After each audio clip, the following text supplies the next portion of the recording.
Hello, and welcome to the mothership. I am the commander. Like Zimrak! Hello, it's been a couple of days. I hope everybody's doing well. It's all good in the neighborhood, I suppose. This episode is brought to you by Black Coffee. And of course, Copenhagen Snuff. It satisfies since 1822. It's satisfied since I was about 6 years old. That's the first time I ever had it. And I didn't quit until I was 16. Because I picked up the dirty habit of something else. So, but let's get back to our forefathers, shall we? Are y'all doing okay? I'm going to take a small little Edmund Lord dip. Little Edmund Lord dip there.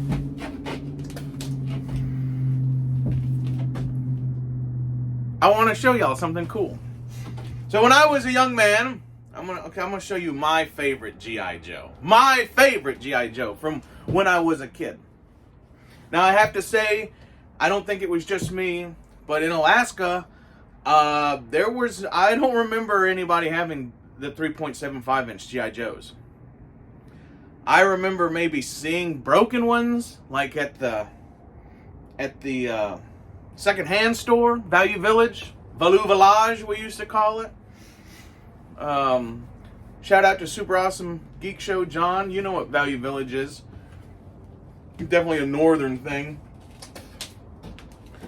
But like I said, I don't ever remember playing with any of my friends, which I had very few of, but I never had 3.75 inch G.I. Joes, and no one else I did had them either.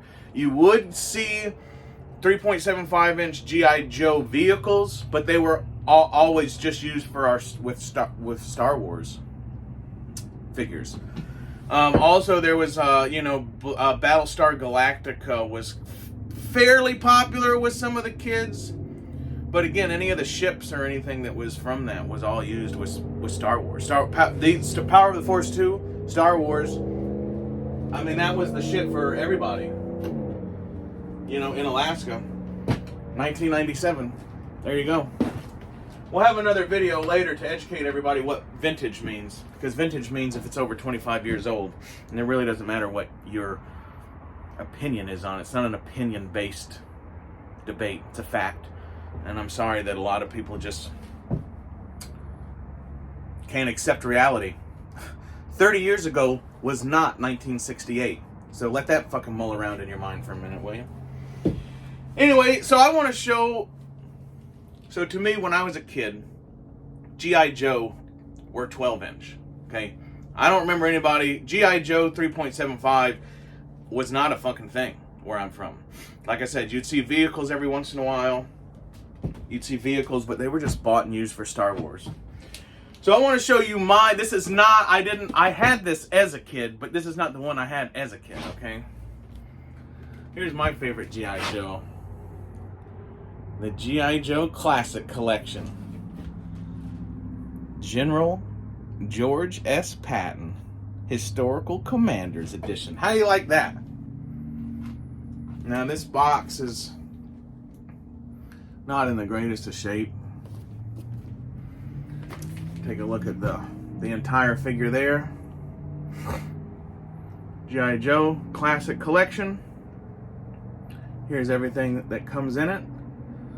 Helmet, 3rd Army helmet, uniform shirt, scarf, sheepskin jacket, pants, boots, dog tags, riding crop, stand, 1st armored patch, I'm reading this backwards, base, U.S. flag, U.S. Army flag, and Bull Terrier Willie.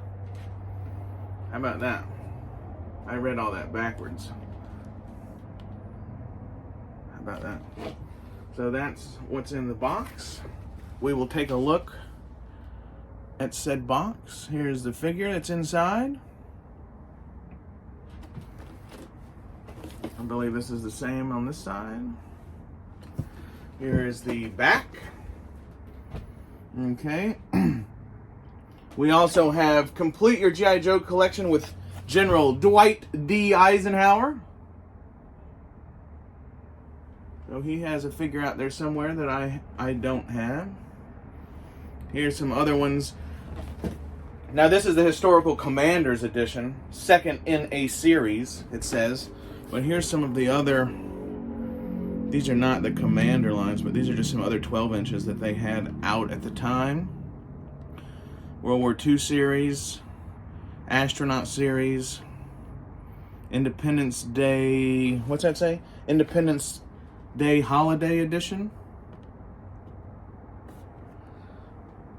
The World War II series, here's the Tuskegee pilots, Tuskegee fighter pilot and bomber pilot, very cool. And here is the Freedom, what is that?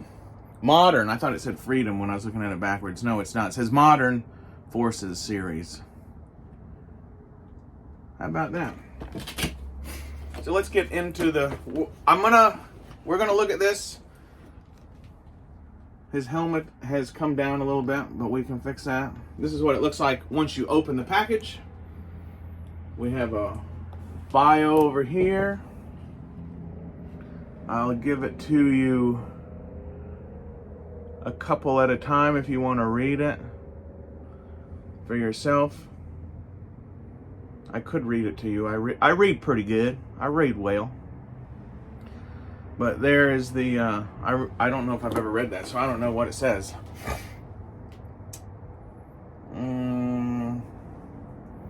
Just scanning it. It's just, you know, it's just the same shit they say about him everywhere else.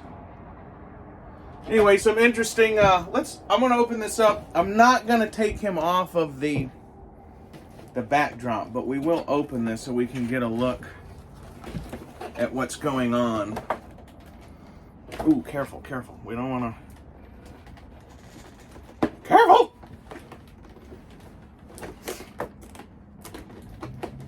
Okay, easy. Easy. There we go. So just some interesting tidbits about General Patton. He was born in 1885 in San Gabriel, California.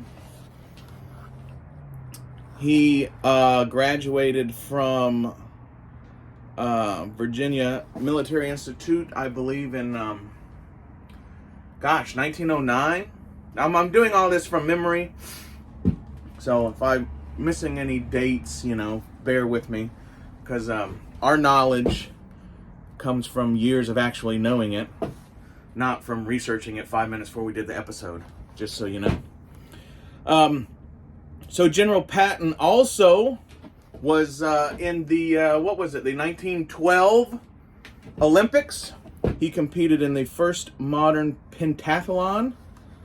I think that's how you say it, pentathlon, yeah. Which consisted of cross-country running, swimming, horseback riding, and pistol shooting. I think there's one more. Pentathlon, that's 5, right? Did I say 5? Running, swimming, shooting, horseback riding, and I guess, and there's another one, right? Because it's a pentathlon. There's another one. If you know what it is, drop it in the comments. I don't remember. General Patton, so during the shooting part of the pentathlon, he used a U.S. military issue .38 caliber pistol, which was unheard of. Everyone else in the competition used .22s, much like we do today. He was said to have missed, officially, he missed the target on one round completely, but he claimed that his bullet went through the same hole. Now, who knows? But in competition shooting, nowadays, and ever since then, they have what they call a floating backdrop. And so every time you shoot the target, a backdrop changes position. So if you do have a bullet that goes through the same hole, you have a fresh backdrop that would show that bullet hole. Does that make sense? They didn't have that in this day. But that's what he claimed. He said, hey, my .38 caliber bullet, the hole is so big, my other bullet just went through it. which is not something that's easily done with a .22.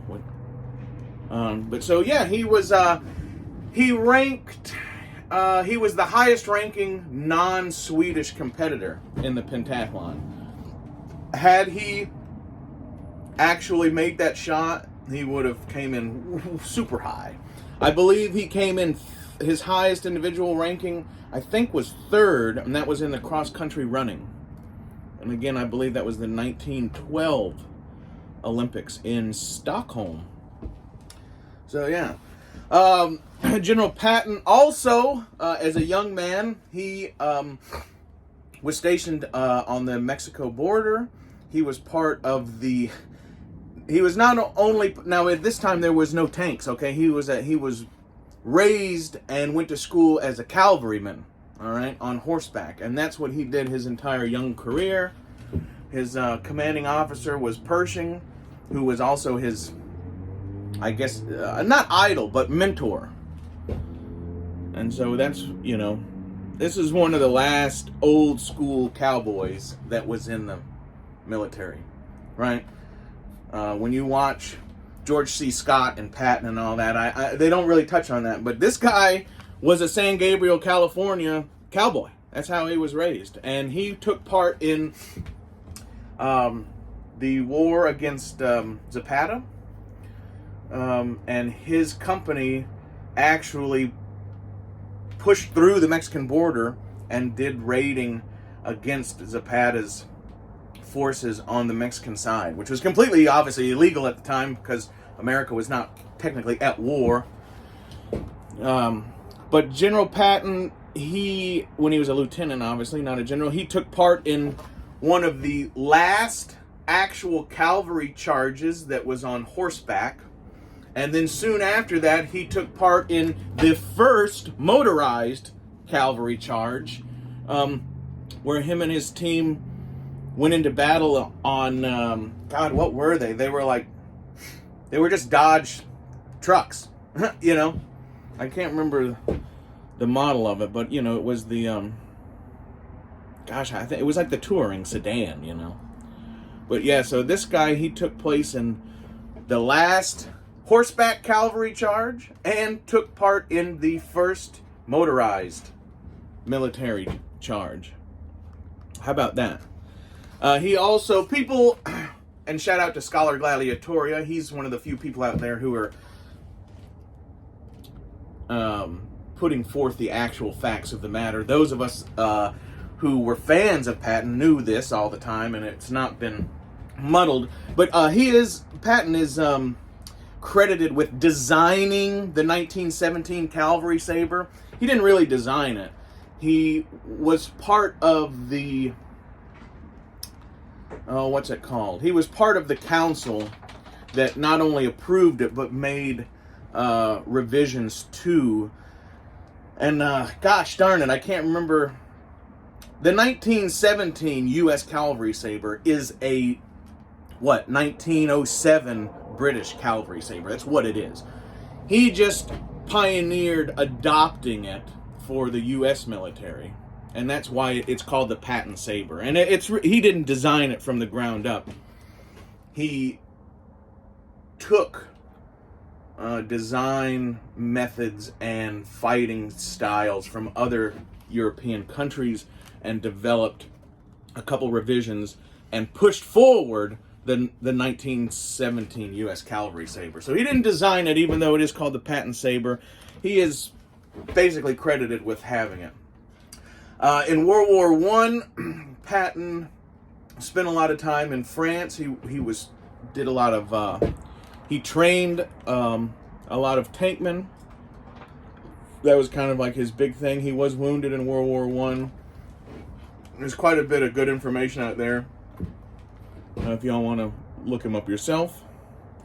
And of course, General George Patton, the World War II hero, in this configuration here. That's kind of what all of us know him as, I believe. Cool figure.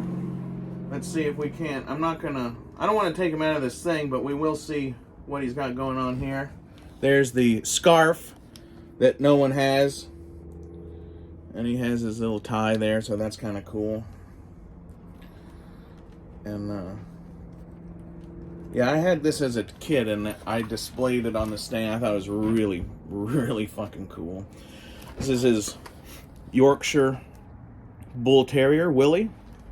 I haven't had a good dog in a long time, and I generally don't buy dogs necessarily, but whenever I get back out to the country and I need a friend, I've always wanted one of these Yorkshire Bull Terriers. It's supposed to be one of the greatest dogs on the planet.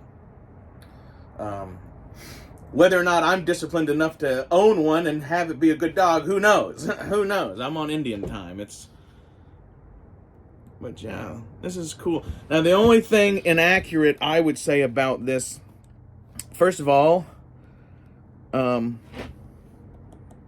see, he has 2 Colt single actions here. And really, one of these should be a 1911 with an ivory handle. So if anybody out there, Bjorn Jorgensen, maybe Jim Largo, if anybody knows where I can get a 12-inch scale 1911 with a white handle, please let me know, because I would absolutely love to pop one of these out and put in a 1911 to make this much more accurate. You can see his 3rd Army helmet here. He has the United States flag. He also, somewhere back here is the, oh, right here. This is the U.S. Army flag, American flag. He's got some binoculars. Here's the 1st Armored Division patch. Somewhere in here there are some life-size, I believe life-size. There's some life-size dog tags, I think, in there somewhere. It's probably behind all this, I don't know. So yeah, this was my favorite. This was my G.I. Joe when I was a kid. Specifically, not specifically this one, but I mean specifically this 12-inch George Patton version. Yeah, this was a really cool... When I was a kid, I thought this was really cool, you know. I was, my grandfather had passed away, and he was a World War II veteran, and I had seen the movie Patton with my dad, you know, and of course this was everybody's fucking favorite, you know. I mean, if you knew about the war and you knew what it was about, and you knew that this guy wasn't being fooled. I hope everybody definitely go watch Patton with George C. Scott. I mean, it's unlike Death Race 2000, Patton actually is a classic. So yeah, I just thought I'd give you that little bit of history. Remember, knowledge is power. Knowledge is power. Thank you, Geek Strong, for that awesome intro. I don't do any editing. I don't even really have a desktop. But one of these days, we will learn how to do that. So yeah, I hope everybody enjoyed this figure. I'd like to procure a couple other from this line, these generic ones, as I would truly love to make a custom of my grandfather. I'll put that back in the box after the video. But yeah, we're going to keep this in this configuration. The box is, the box is not that great, whatever. It's scuffed. But there's a lot of little things in here, and there's really no reason to take this all apart, Maybe one day, one day I can give this to my kid after he watches Patton with me. This is what he'd look like all set up on his stand. The 2 flags, extra helmet, the patch. The patch clicks into the stand with the flags. So yeah, pretty cool figure. Pretty cool figure. Did anybody else have this? Did anybody else even know that this was a thing? Again, this is from This is kind of interesting. So it says Kenner on it, but it is a Hasbro product. You know, this is a 97. So that's pretty interesting there. But anyway, so there was a little information. A lot of people know a lot about Patton, but of course most people's information about Patton is only World War II. But he was one of the last, real cowboys, you know, and in the military. And that's, you know, there wasn't any room for him in the post-World War II New World Order. There wasn't room for guys like this, right? So, anyway, that's been my little spiel this morning on General George Patton and the history. He was born November 11th, 1885, so happy late birthday. He passed away, died, or whatever the word is, I believe December 21st? Y'all check that out. I might be wrong about that. I'm positive it is the month of December in the year 1945. So right after he was done winning the war. I guess there's a lot of me saying in this video, but I did want to share that. I do appreciate that that figure. I think it's really cool. And like I said, you know, G.I. Joes in Alaska were 12-inch. I don't remember anybody ever having the 3.75-inch. And I think it was just because, you know, a 3.75-inch Joe is pretty delicate as it is. Well, in Alaska, when you're out at recess and it's 25 below zero, or you're outside, you know, them toys don't last at all. People talk about NECA falling off the shelf in a cold room and exploding. Try a 3.75-inch G.I. Joe with the band in the waist. That never lasts in Alaska. I mean, I'm sure there's some northern people, you know, maybe Dave's Dimension, or even, you know, Ed, Rebels, Reptiles, and Games. You start getting north up there, Ohio, New York, even up there, I'm sure you recognize, you know, you get down to 10 degrees, and, you know, plastic and rubber don't work that well. And so in Alaska, I think that was just one of the things. I never remember anybody having G.I. Joes. I never remember seeing them for sale. The only thing that was popular was the ships, the airplanes and stuff. And they were used for Star Wars, you know. A lot of people painted them and stuff to make them look like Star Wars. That's what we did. So anyway, this episode is brought to you by Copenhagen Snuff, Black Coffee, and of course, General Patton. So y'all go out, check out this G.I. Joe Classic collection. G.I. Joe made some pretty cool shit like this. There's the Civil War line with all the generals from the Civil War. There's another one I was just thinking of. Now I don't remember what it was. Gosh darn it. Anyway, G.I. Joe made some pretty cool 12-inch stuff in the mid-90s. You know, that's my humble opinion. Anyway, I appreciate it. We're going to upload this one. Look for a second video, hopefully today. We're going to get into this conversation about vintage and what makes vintage. And, you know, we're going to nail down, which has already been done, but there is a number that makes something vintage. And it's across the board. I just see too many people that... I see too many people in the community who will talk about gatekeepers and you know, talk shit and be against this gatekeeping, but then they'll turn around and talk about how only the toys they had was from a kid was vintage, but yours are not.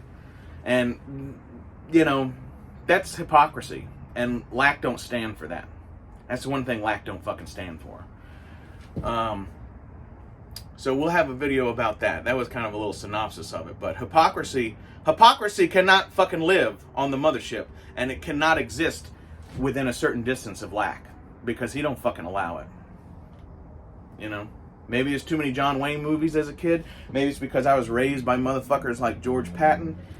You know, maybe that's what it is. And the world needs a little bit more of that. You know? So, Anabasi, and we'll see you on down the trail.